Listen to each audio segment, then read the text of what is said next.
Everyone produces waste, and Sweden is no exception. However, what sets Sweden apart is how they handle that waste. Each Swede generates about 460 kilos of waste annually, totaling 4.4 million tons every year. Remarkably, less than 1% of it ends up in landfills, with the remainder being split roughly equally between recycling and energy recovery, with recycling and sorting integrated into daily life.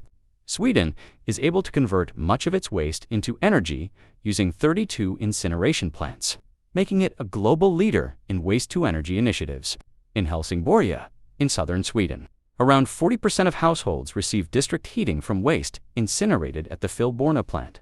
The waste primarily comes from two sources: household and industrial. It's carefully sorted to remove materials like scrap metal, food waste, and glass before incineration. A key fact to note is that 3 tons of waste contain the same amount of energy as 1 ton of oil, making waste a valuable resource. Each year, Sweden incinerates around 2.2 million tons of household waste.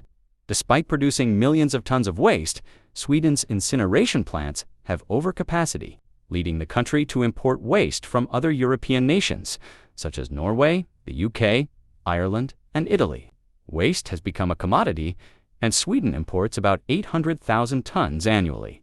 This English household waste is sorted, with materials like metals, glass, and food waste removed. As England increases landfill taxes, it has created a demand for alternative solutions, which Sweden provides.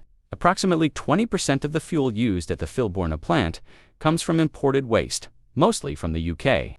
While this system benefits both Sweden and other countries by reducing landfill use, it's not without debate.